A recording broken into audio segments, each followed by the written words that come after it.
Good morning, everyone. It is great to see people on a snowy Minnesota morning here in the state of Minnesota. Back in the day, this would have been a true snow day for sure with the timing in the Twin Cities.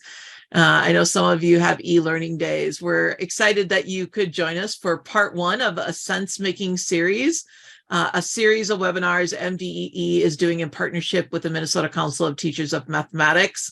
Today, we just want to start out with thinking about what is sense making and how do we start thinking about creating a culture of sense making in a standards-based classroom. So I'm going to get us started by getting everybody introduced. And so Angela is going to be the Vanna White of our crew, and she's going to turn the slides forward so that we can get everybody going. Like we've said, we've put in the chat, and I'm going to ask somebody on my team to put it in there one more time, a couple of links that we'd love for you to have open. One of them is a Desmos link, and when you get to page 2 of it, you'll see this same question. While we're introducing ourselves, I'd love for you to work on this question. The other one is a link to all of the resources we're sharing today, including the PowerPoint, if you want those later. So I'm going to get the team introduced. So I'll turn it over to Chris to introduce himself. Hi, everybody. My name is Chris Jones. I am currently approaching my 1-year anniversary actually at MDE. And I am part of the Compass program, and I'm the math lead for the Compass program. The Compass program specifically is focused on kind of leadership around math. So really thinking about what school leaders, what district leaders are doing around math and ways that we can support them and encourage them to put best practices into place and offer any support we can to leadership across the state. I'm Angela Hochstetter. I'm so glad you guys could join us. I work typically on the math MCA as well as other duties as assigned. So I'm so glad you guys could meet us and come out. Good morning. My name is Mike Huberty, and been with MDE for about 3.5 years, and I work with Angela on the math assessments, so MCAs, and as she said, other duties as assigned. And we even make up our own duties, like having webinars like this. So glad you're here this morning. Sarah? Good morning. I'm Sarah Vanderwerf. I'm the state math standards specialist. I've been with the department a little over a year, and so I stand alone in my department. But between the 4 of us, we're the core math team at MDE. We like to say that we have a larger team that we meet with on a semi-regular basis. At least one of those people from our larger team is in this space. So Lindsay from Adult Basic Ed, we're excited you can be here. We also partner with the Minnesota Council of Teachers of Mathematics. If you like webinars like this, the way you find out about them is being a member of MCTM, and there's a free membership option. So it's not even something that costs you money. But you can email mctm@mctm.org if you want to become a member and you're not, because you're not hearing about these things. We also have a group called the Minnesota Math Leaders. And anybody that thinks they're a math leader, you can be a classroom teacher or have a leadership position, can be part of that group. We meet semi-regularly, and this is a PD opportunity through those groups. And when I'm done talking about my part, I'll put in the contact information for MCTM and the Minnesota Math Leaders if you want to join those groups. So today, we always want to start out at the Minnesota Department of Ed with some commitments to equity. We really want to center all students in the state of Minnesota. So of the 10 that MDE is always going back to center our work, there are 3 that our team chose to look at today.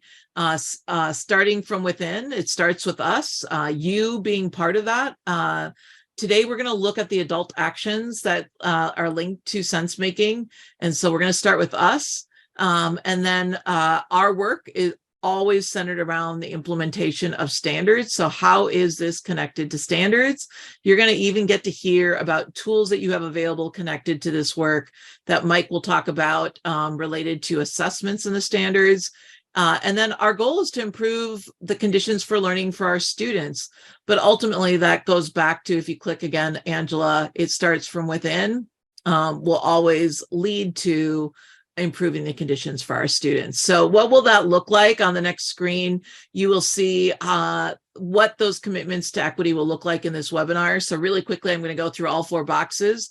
We're going to really look at what does it mean to set the conditions so that all students have access to standards. Second thing is we want to address the challenge of the struggling student. What does it mean, struggling student, and what will that look like? And then when we're starting from within, we want to this is probably the key thing today, to bring an initial awareness to math sense making. And the other thing we really want to do today is focus on the adult actions. So those are kind of the 4 big areas we're going to concentrate on. If you want to leave here today and do something, and that's what we're hoping you'll do. We're hoping this is almost a little bit like a train the trainer, and you go back to at least one other person in your sphere of influence and do something. At the end, we're going to give you 3 possible action items and resources that are in those links that we shared with you. And so if you're interested in being a part of that, like bringing the work forward, we'll explain all of that at the end. So let's get started. We chose sense making as a series to engage in for the next year or two because it's the first of the 8 mathematical practices that appear in the 2022 future standards that just became public on December 27th of 2022. And so they are currently still out for public comment. They're in rulemaking, but these are going to be the future standards. And so we're starting the process of implementing things that really cross over both our current standards, the 2007 standards, and our future standards, the 2022 standards. The first of the 8 things is sense making, making sense of problems. And it's defined with a longer definition, but I'll just read part of it. And if you go to the page that has all the links on it, we've linked to these standards, and you can go to pages 8 and then 116 to 120 to read more if you want. But mathematically proficient students start by explaining to themselves the meaning of a problem and looking for entry points to that solution. So we're going to look at how does that play out in classrooms. We're going to be showing you a short video in a moment. You might have seen this video before, but we're going to have a discussion about it and then connect this to the tools and the standards that we have at the state.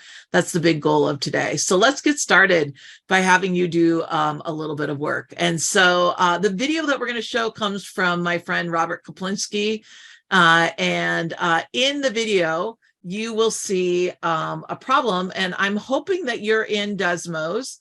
And I am going to open up slide 3 in Desmos. We would love for you to go to slide 3 right now in Desmos. I just opened it up and made it possible. I don't have anybody there yet, but I got the first person over there. So we got 3 people over there. We'll put the Desmos link, somebody in the chat, one more time and get that to you if you don't have it up yet. It's the same Desmos link for the whole session. But we'd love everybody to hop over to slide 3. This is the question that the students are going to see in the video. So you can see a picture of the video. And what I'd love for you to put into Desmos is I'd love you to put into Desmos how you think the students might answer this question. What do you think students might say to this question if they're being asked to answer it? And put as many things as you can. So I'm going to force some of you to go over there. And so I'm going to get you guys all over there and restrict you to slide 9. So if you guys could head to Desmos and just put some initial thoughts in there. We'd love for you to throw a few ideas into Desmos on slide number 3. And I'm looking at what you guys are putting in. So thank you for the people getting some things in there. And I'm pulling out a few things that we'll take a look at. And so, loving some of the stuff you guys are putting in there. Thank you for everybody throwing some things in there. When you type some stuff in and hit submit, you should see what some other people how they responded that. Let's show you a couple of the things that people said. So here's 4 things that people said in the chat. I'd love for you, take a look at A, B, C, and D. What's one that you're pretty confident we will see in the video? Because we're going to see 32 students in the video answer this question. If you had to make a prediction, I picked out 4 things that people threw into Desmos, A, B, C, and D. Anybody have a prediction which one they are pretty sure that we're going to hear when we're doing this? Ooh, 25 years old. Certainly could be that. Thank you, Heather, for being bold and putting something in the chat. Anybody else? Oh, seeing B, adding the numbers up. Ooh, we're getting people all over the place. Thank you, Trish and Katie and Jen and Jamie. Thank you. Thank you for putting things both in Desmos in the chat. That's awesome. Well, let's take a look at the video. And when the video is done, my friend Chris is going to take over and have you think about how that connects to our classroom, what's going on in this video. So let's get started.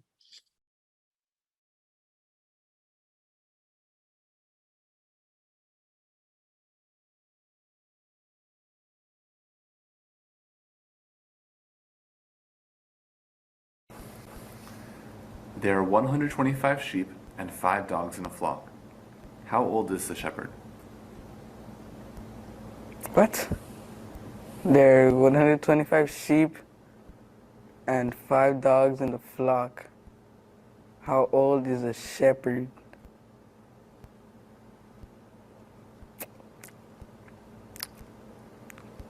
I don't know how to solve this Why is that?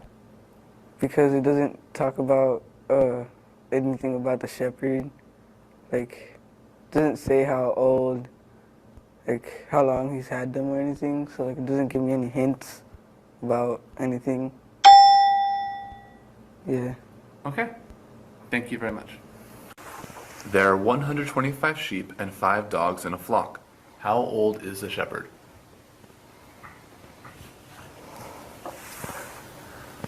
$120 old. How do you know it's 120? Can you please write down here?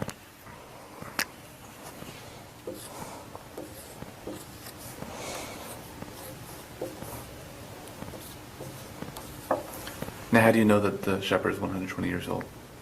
Because I subtracted 125 minus the 5 dogs in a flock.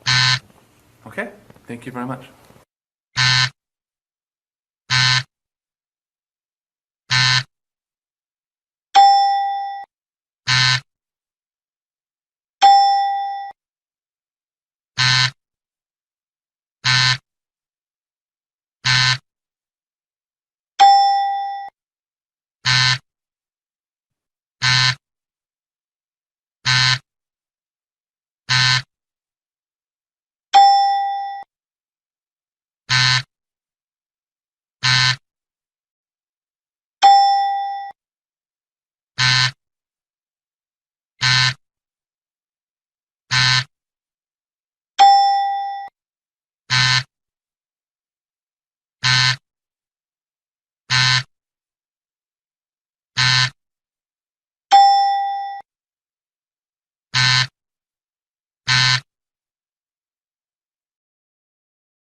Thank you. Can you tell me, how did he know to divide? Because it doesn't say the difference, or it doesn't say the sum, or the product, or something. I see. Okay. Thank you very much.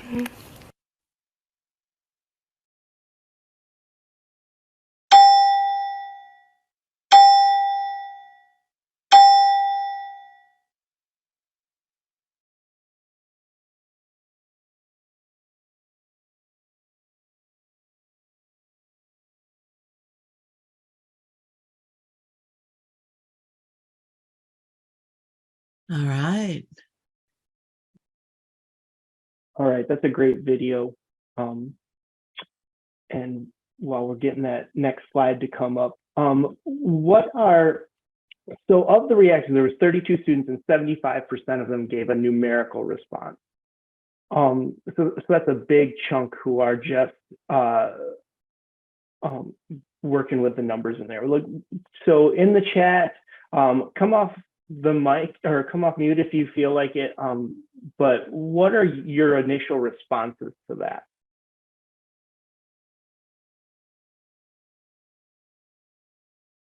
I know that's always a video I like to see because it just kind of goes so quickly and clearly about it, and is done so well. So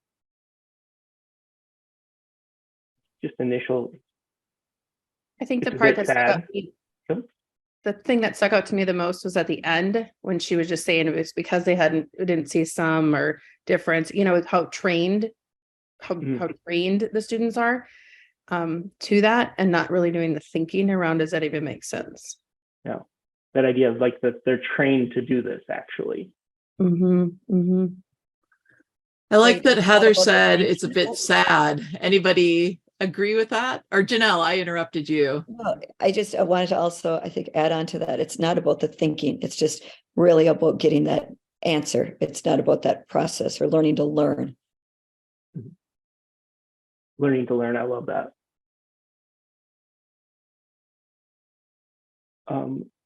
In the chat, we got it's so clear the belief that math is something you do and not making sense. Absolutely, Lindsay. So let's take a look at this. And in slide 4, we have this questions, and we want to gather some more of your responses on this. But I really want you to think about what are the possible school, classroom, teacher actions. So we're talking about what the adults are doing that lead to these types of student responses. So back into Desmos, slide number 4. After you answer, you'll be able to see what others are putting in. Bring that up. And we'll have some answers we can talk about in just a minute as well.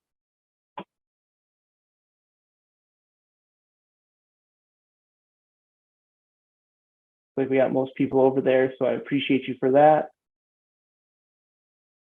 I see putting the answer above the process in teaching.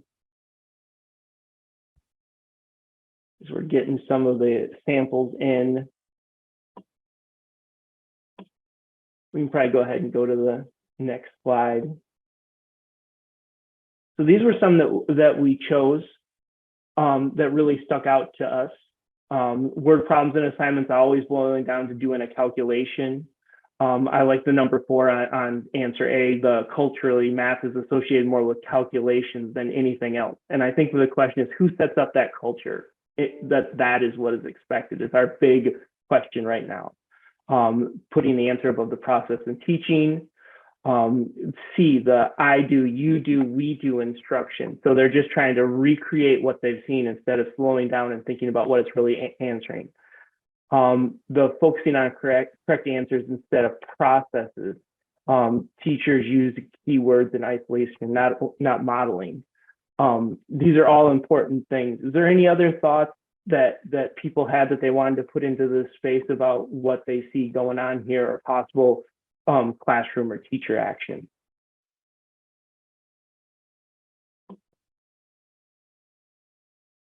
Just create space for you all if you have thoughts that you want to get out there.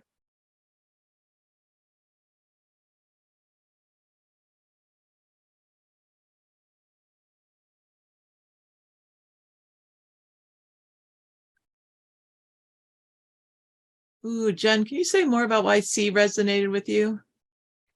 I just see it every day, and I think about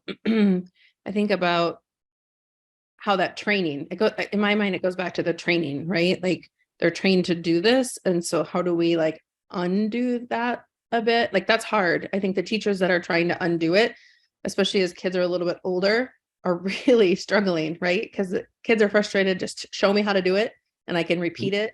Or, so I think that thinking is so important, and we don't do enough of that. The kids aren't allowed the opportunity to do enough of it. Yeah, thanks for centering it, bringing it back to teacher actions, because that's what we can control to change if we want to create sense-making classrooms.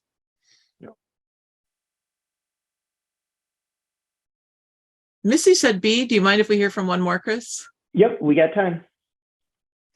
Hi, I'm sorry, I'm not going to show my face. I have kids running around. So I said, oftentimes when I'm in classrooms, I see students who are just, did I get the right answer? Is this the right answer? And then they just move on. And, I think just making sure that they understand the process, but then also sometimes how you get there is more important than the final answer. And so really working with them to help understand that, yes, there is an answer at the end, but the whole process of going from the beginning to the end and how you did that and you're explaining your thinking is just as important, if not more. Absolutely. The process. And I just want to add in this last thing that Janelle said, hard to unschool both the adults and the kids. I think often we hear things around the kids' shortcomings or what they're struggling with, and we really need to focus how we create environments that produce the kids that we want. Let's go on to the next slide. So another slide, so we in Desmos, slide number 5, what are the challenges to creating a classroom culture of mathematical sense making? So like we know we have lots of obstacles out there. There's a lot going on. I think people oversimplify at times of what it takes to create this, but what are we seeing at right now as challenges that we're seeing in this situation?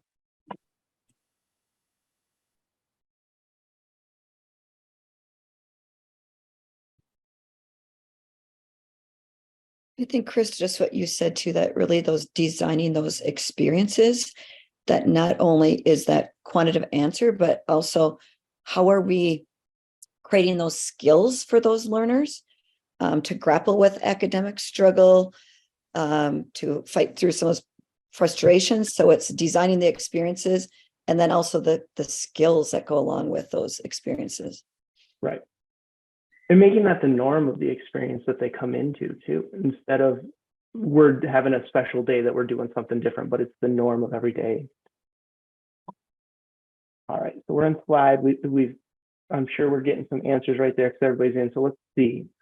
Challenges to creating a classroom. Assessments are about answers. I'm wondering how I can make them about reasoning. So it sounds like somebody can raise up that there's a shortcoming in the way that they are showing up in the classroom. Where do I start? How do I break my students of addiction to answer getting? Adults don't like math. Adults have fixed mindsets. Teach multiple ways to solve a problem. So these definitely are challenges that we have to address. Feeling like there isn't enough time, sense of pressure to teach to the test. We don't want to feel uncomfortable. It is comfortable to teach algorithms. So kind of that starting from within. Now, these ones, I think a lot was included in here about teacher actions. I think also in the answers in general, we get this, though, there's a lot of shortcomings with students that we see too. Is there anything in here of these 4 that really stuck out to anyone that they wanted to comment on?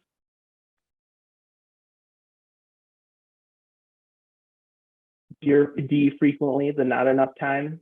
Yep.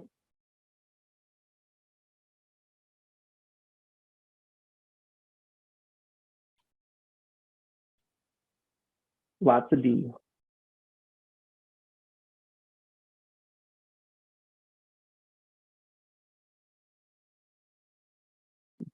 D since and C starts with N. Absolutely, that process of relearning.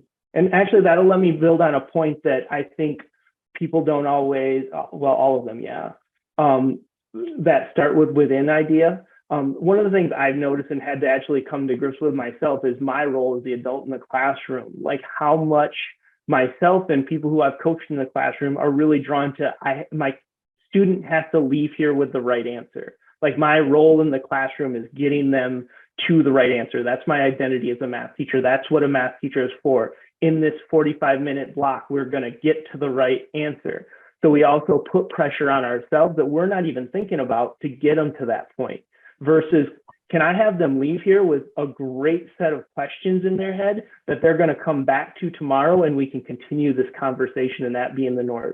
And part of why as a team we've wanted to start this conversation of sense making is, we're talking to schools across the district. We want the message to be that it's actually going to go farther for you to teach your students to make sense and problem solve than teach kind of like, let's get to the answer and move on to the next thing. We want to have the idea that students who are problem solvers are better mathematicians, and will keep pushing on that for people to grow. Let me just check in. Before I go in, is there any other thoughts that people want to put into the space? Feel free to unmute if you want to add anything to this Absolutely. idea of what's created this culture or what challenges we have. And Chris, love your ideas that you're sharing. People are saying that in the chat. Thank you.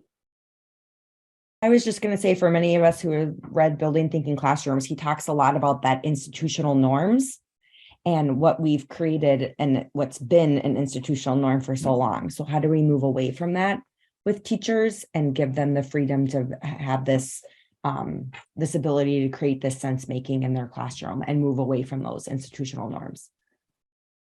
Yeah, absolutely. And have it not just be the bottom line, get through the content. Like, absolutely, I don't want to deprioritize that that's important, but what we do around that content can be in a reason-making way. When I have the back and forth with a teacher saying that, like, you can do one problem that has a lot of complex math in it and talk about it for a good chunk of your class instead of getting in a bunch of problems, and it's just as valuable. And I think part of it is that's not the classroom many of us have experienced, and that's not the place that we feel, I don't know if control is the right word, but that idea that I can have all of my students doing what they're supposed to be versus having a kind of deep, meaningful conversation and discourse going in our classroom. It's just something that we haven't necessarily brought up with, and it's a learned skill we need to work on. So hopefully we've got some ideas of like where we all can start in pushing forward and holding space for this idea of reason making. And I'm going to pass it over to Mike now. Yeah, I like that Lindsay put in the chat that the outside pressure to prove ourselves and test scores are a way to do that. So let's talk about the challenge of the test scores and the MCAs in particular, because our argument is, in fact, that the MCA is not a reason to not make sense. Did a double negative there. We think that is a good reason to try to get students to reason and to make sense making. So let's take a look at this first question that we had before we started. So we've got this question here. Where did this come from? Well, this came from, it was one of the MCA questions that was on the exam in the past. It's a released item now. And it was a multiple choice item. And so let's take a look at how the students performed on this item. So I want you to take a moment. What do you notice and what do you wonder about the students' performances here? Either answer in the chat or come off mute.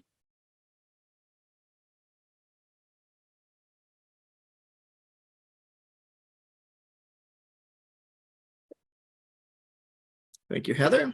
So it varied.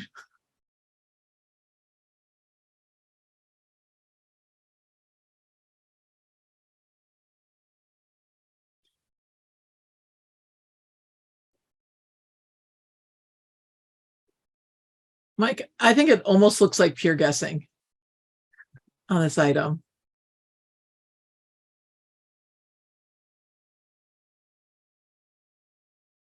Some verification in the chat on that. Makes me wonder if students as a whole knew how to solve this problem. The answers look like guessing, pretty even across the four. So let me give you just a little bit more information about how the Math MCA works. It is a computer adaptive test, so we call it a CAT. You see our little cat animals on the side there. And you can't control what questions the algorithm is going to give because it's adapting to student performance. So the little animation here is showing you that, initially students are given a medium, easy kind of problem. And depending on how they perform on that first problem, the algorithm will then adjust to give them a problem. So if they get the first problem wrong, it tries to give them an easier problem. If they get the problem correct, it tries to give them a more difficult problem. So it tries to continually adjust to their performance and their ability, because really we're wanting to give students problems at their ability level. And so at each grade level, we've got roughly 1,000 items that are available. And, students are getting, 40 some of those for each student. And so essentially everybody's getting a unique test, right? That's adapted to them. So our cats on the side, by the way, so they're indicating sort of the line at the top is indicating those are the harder questions, and links in the middle sort of our medium one, and down at the bottom are Hello Kitty, or gentle, easier questions. But all the questions are aligned to the Minnesota standards. They're not aligned to any curriculum. Okay. So we've got a tool, and Angela, thank you. So the tool that we have available, this is on our Testing 123 website. And again, we'll have links to all of this. And it's a benchmark achievement level descriptors. And I'm not going to go into too much detail about how we put these together. Angela and I and a few other folks put these together in the summer of 2000, because we didn't have MCA scores to deal with. So what we did is we looked at all of the items essentially at each of the ability levels at each benchmark, and looked at patterns. What did we see that students could do at their performance level? So a student who overall performed at a does not meet, they could identify which inequalities represent the direct comparison between two variables, right? So this is in at the 6th grade. And as you move across, students can generally do the things at the lower abilities, and then once you get to exceeds, they can do all the things. And so you look at the language of the exceeds there. Notice that the first word in those sentences, creates, explains. These are really sense-making kind of things. And so as we go from the left to the right of this document, it's really requires more sense-making, right? To be able to create and explain is a lot more than just being able to identify or compute, right? And so you'll notice in this document also, it has some released examples, and it's got some number codes. Those are the codes that we use to identify the test items. So these are released MCA items.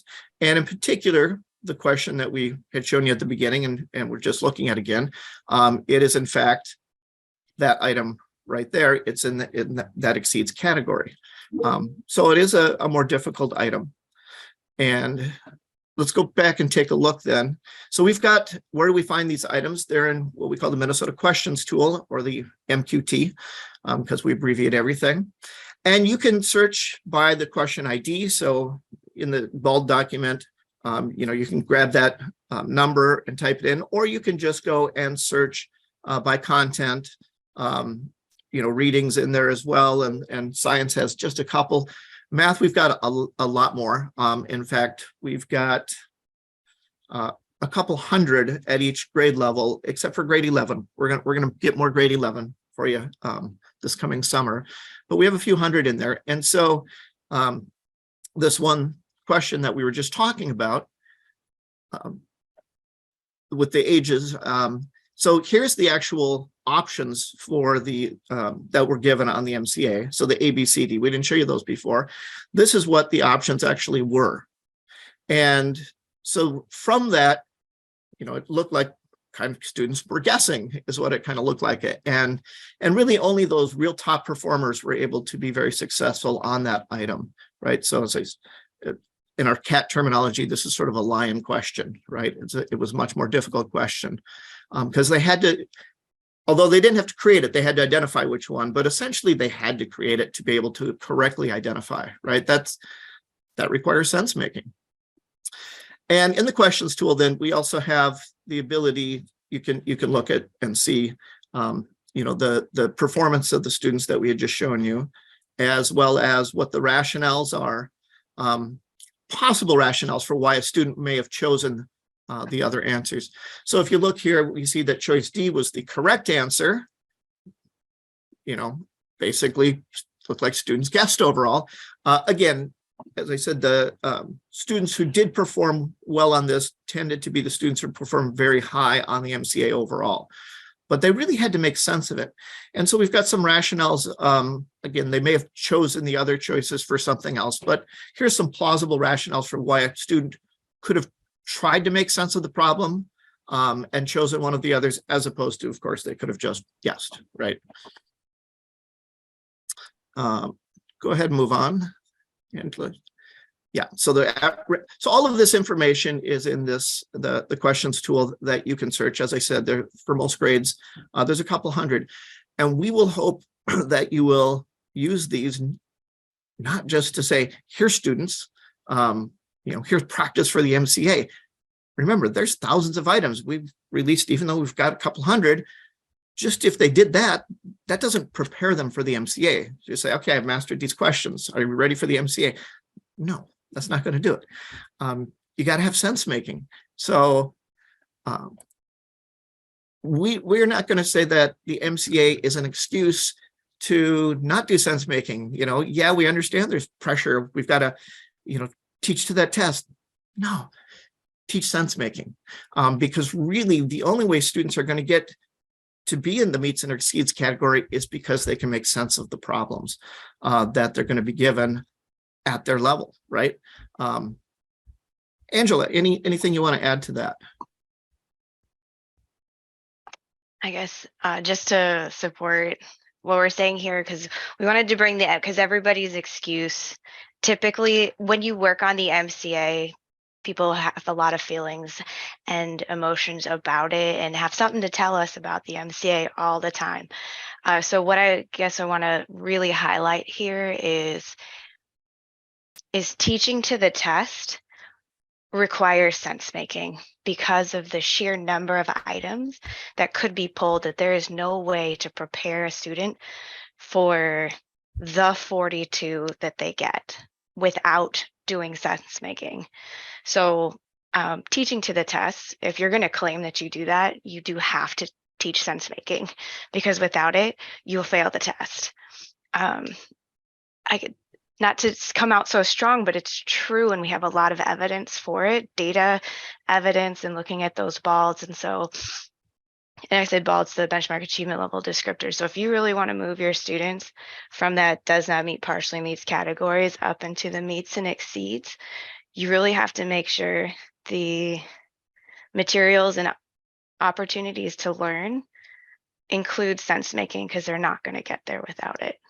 And we have a lot of hard facts to show that that is true.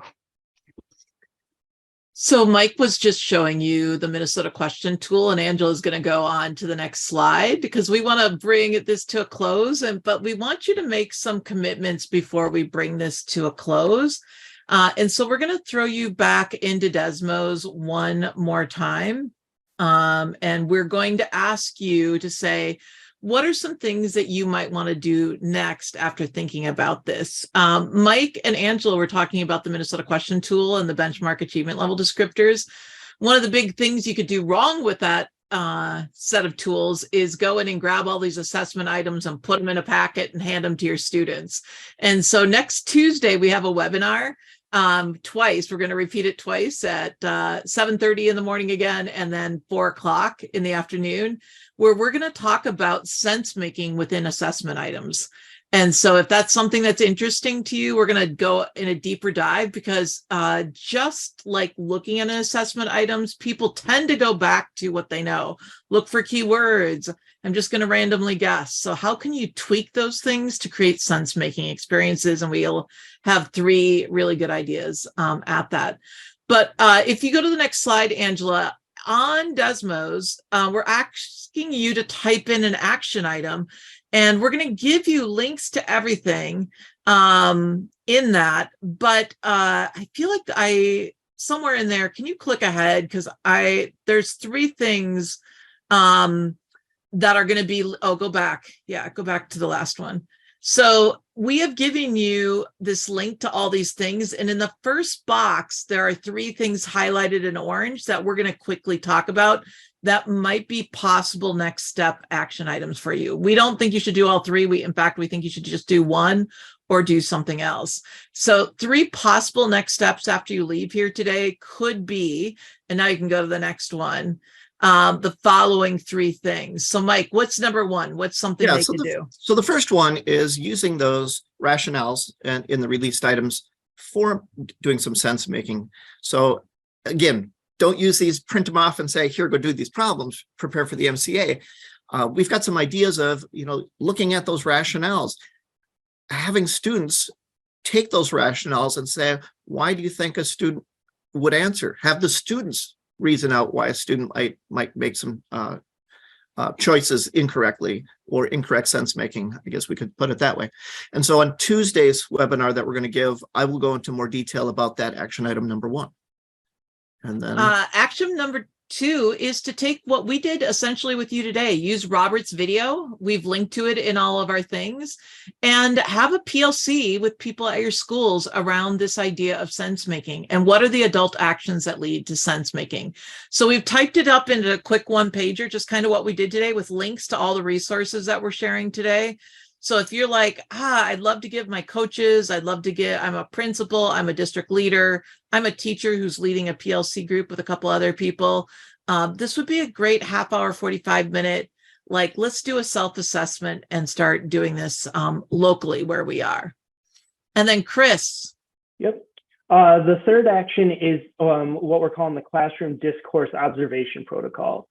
This is one that I found and I've adapted. I've written some instructions in it. It's in a Google form, so you can just make a sheet and you can just make copies. But essentially it is, you're going in, you might partner with somebody in your classroom who's teaching next to you, and you observe who's doing the work and what does that work like every couple minutes. What I have found, and it was using a different protocol, but one of the most powerful things is when I can sit down with a teacher and tell them with data that 90% of the time they're the one talking, doing the work. That's a powerful thing to say to somebody who understands numbers, because they really think that students are doing more work than they are. And so doing an observation protocol to see who's getting to engage in the content, what that content engagement looks like, is a really powerful tool. Feel free, if you have questions on it or anything that's confusing, to reach out to me, and I'm more than happy to support and have a conversation about it. But I think this can be really powerful for starting the conversation, especially with teachers who maybe aren't ready to change what they're doing. So on the next slide, we again want you to go to Desmos, and we'd love to hear from you, what makes sense for you to do next steps. If you don't want to do it in Desmos, you can do it in the chat.